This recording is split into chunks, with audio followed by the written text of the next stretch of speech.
Hello dear students, তোমাদের সকলকে SF math academy চ্যানেলে স্বাগত। সর্বপ্রথমে তোমরা এসএফ ম্যাথ একাডেমি চ্যানেলকে সাবস্ক্রাইব করবে, ভালো লাগলে তোমাদের প্রিয় বন্ধু বান্ধবদের মধ্যে এই চ্যানেলকে শেয়ার করবে এবং তাদেরকে সাবস্ক্রাইব করতে বলবে।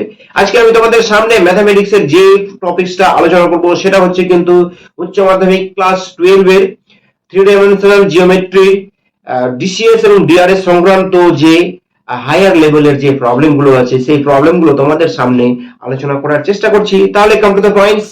No drama, no debates, no gossip, only mathematics.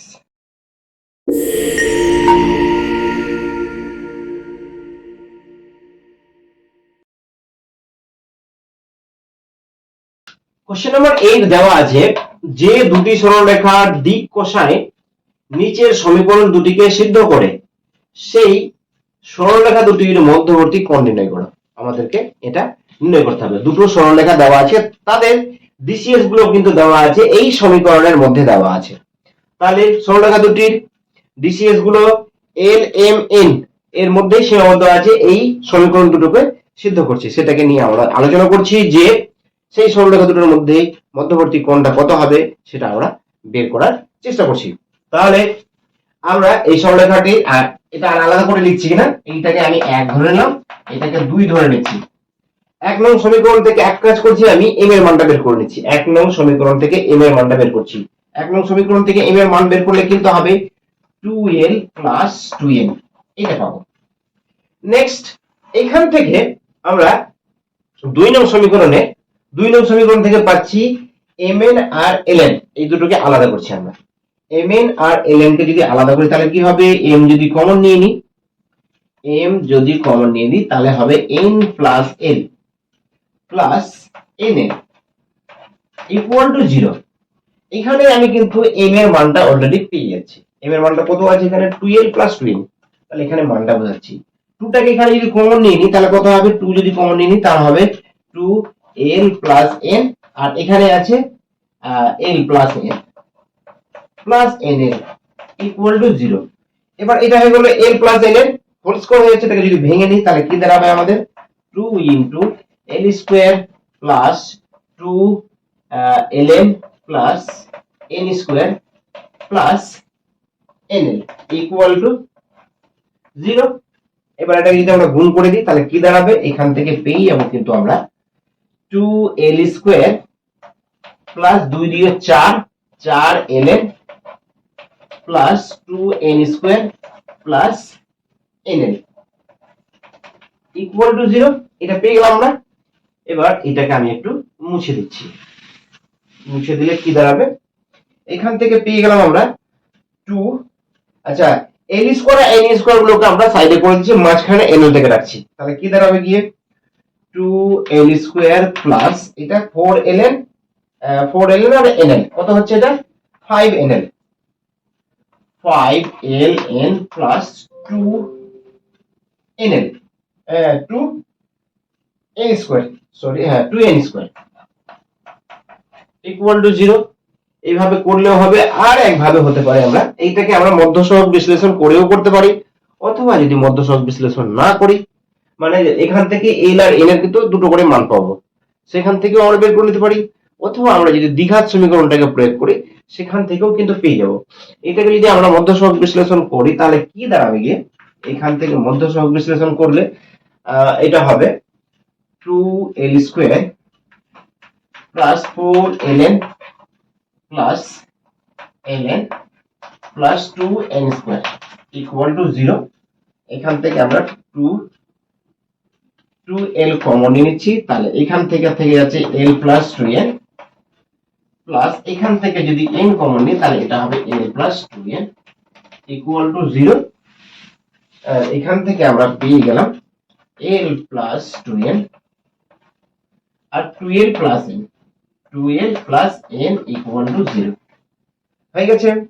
তাহলে আমরা কি বলবো, দুটো রাশির গুণফল শূন্য আছে, তাহলে তাই কি হবে, তারা পৃথক পৃথক ভাবে শূন্য হবে, যে কোনো একটা অবশ্যই শূন্য। তাহলে কি হবে, এখান থেকে আমরা লিখতে পারি l plus 2n equal to 0 অথবা 2l plus n equal to 0। তাহলে কি হবে, এখান থেকে কি পাবো, এখান থেকে পেয়ে যাবো কিন্তু l ইকুয়াল টু হচ্ছে মাইনাস 2n।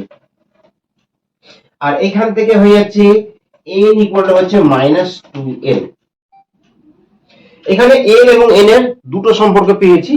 একটাকে ধরে আমাদের আগে যে সম্পর্কটা ছিল, m এর মানটা দেওয়া ছিল n এবং n এর মাধ্যমে। m সমান আমাদের দেওয়া ছিল, কিন্তু m সমান ছিল 2 ইনটু l প্লাস n, এটা দেওয়া ছিল। এই জায়গাটাতে আমরা l এর মানটা বসিয়ে দিচ্ছি, তাহলে l আর m এর মধ্যে সম্পর্ক আমরা ইজিলি পেয়ে যাব। দুই জায়গাতে একই রকম ভাবে সম্পর্ক বের করার চেষ্টা করছি। তাহলে এখান থেকে আমরা কি পাচ্ছি, এখানে l এর মানটা n এর মাধ্যমে আছে, দুই জায়গায় আমরা n এর মাধ্যমে প্রকাশ করার চেষ্টা করছি। তাহলে কি হবে, 2 ইনটু l এর মানটা হচ্ছে -2n প্লাস n, এটা কত হলো মাইনাস আছে, -2n এর থেকে n বাদ দিলে -n থাকে, তাহলে এটা অ্যাকচুয়ালি হচ্ছে -2n হয়ে যাচ্ছে, m ইকুয়াল টু -2n। তাহলে আমরা কি পেলাম, l ইকুয়াল টু -2n আছে, m ইকুয়াল টু -2n পেলাম। তাহলে কি হলো, l equal to m equal to -2n, মানে এই সম্পর্ক আর এই সম্পর্ক থেকে যদি আমরা কম্বাইন করি তাহলে কি পাবো, l এর মানটাও -2n, m এর মানটাও -2n, তাহলে কি হবে, l equal to m equal to -2n পেয়ে গেলাম। এখান থেকে যদি এটা সাজিয়ে দিই আমরা, তাহলে l বাই এটাকে লিখতে পারবো, l বাই লিখতে পারবো -2 equal to m by -2 equal to n by 1, এইভাবে আমরা লিখে রাখতে পারি। এইটা একটা সম্পর্ক পেয়ে গেলাম, মানে কি বলে, ডিরেকশন রেশিও গুলো কি কি বোঝাচ্ছি, -2 আর 1, এইভাবে পেয়ে গেলাম।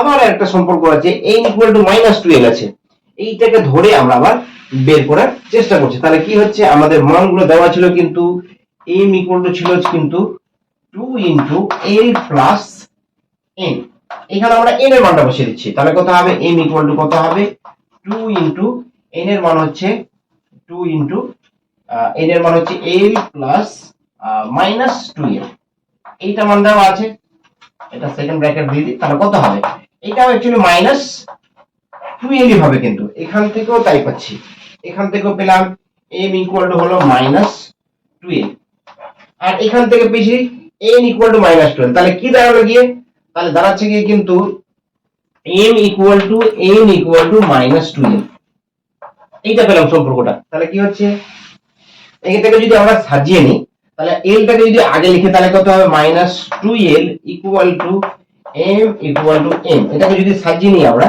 তাহলে এটা লিখতে পারবো l by 1 equal to m by -2 equal to n by -2, এই হচ্ছে সম্পর্কটা। একটা সরলরেখার ডিরেকশন রেশিও হচ্ছে -2 -2 1, আর একটা হচ্ছে 1 -2 -2, তাহলে এইগুলো আমরা পেয়ে গেলাম। তাহলে এখান থেকে কি পাবো আমরা, যে এই সরলরেখা দুটোর মধ্যে মধ্যবর্তী কোণটা বের করে দেবো। কোণের ফর্মুলাটা আমরা জানি অলরেডি, যেহেতু ডিরেকশন রেশিওটা আমরা অলরেডি জেনে গেছি, এটা অনুপাত আকারে আছে, তাই ডিরেকশন কোসাইনের মানটা আমরা আলাদা করে বের করতে হবে, আমরা ওইদিকে যাচ্ছি না, ডিরেকশন রেশিও দিয়ে আমরা সরলরেখা দুটোর মধ্যে মধ্যবর্তী কোণটা বের করার চেষ্টা করছি। তাহলে মধ্যবর্তী কোণটা যদি থিটা হয়, তাহলে থিটা cos থিটা সমান কত হবে, cos থিটা ইকুয়াল টু হবে L1 L2 plus M1 M2 plus N1 N2 by root over L1 square plus M1 square plus N1 square equal to into L2 square plus M2 square plus M2 square. এই আমরা বের করে নিতে পারবো। এখানে just মানটা বসাচ্ছি, L1 এর মানটা হচ্ছে এখানে করে দিচ্ছি -2, তাহলে -2 into 1 -2 into 1 plus L1 L2 হয়ে গেল। এবার M1 M2, তাহলে এটা হচ্ছে প্লাস -2 ইনটু এটা হচ্ছে -2 প্লাস 1 ইনটু -2, এই হয়ে গেল। ডিভাইডেড বাই কি দাঁড়াবে গিয়ে, এটা পেয়ে যাচ্ছি root over 2 square plus -2 square plus 1 square into root over 1 square plus -2 square plus -2 square, এই হয়ে গেল। এটা হিসাব করলে আমরা পেয়ে যাব কি পাচ্ছি, এখানে উপরে হয়ে গেল কিন্তু -2 -4 -1 প্লাস 4 আর -2 বাই রুট ওভার কত হলো 4 প্লাস 1, আর এটা হলো 1 প্লাস 4 প্লাস 4। অ্যাকচুয়ালি এখানে দেখতে পাচ্ছি এটা 0 হয়ে গেছে, কত হচ্ছে এটা -2 আর +4 কত হলো এটা 0 0 বাই সামথিং, এটা হলো 9 আর এটাও 9 √9, তাহলে কত হলো এখান থেকে ইজিলি আমরা পেয়েছি cos θ = 0, cos θ = 0 implies cos θ এটা equal to cos 90 implies θ হলো 90 ডিগ্রি। তাহলে সরলরেখা দুটির মধ্যবর্তী কোণ কত ডিগ্রি হচ্ছে? সরলরেখা দুটির মধ্যবর্তী কোণ হচ্ছে কিন্তু 90 ডিগ্রি।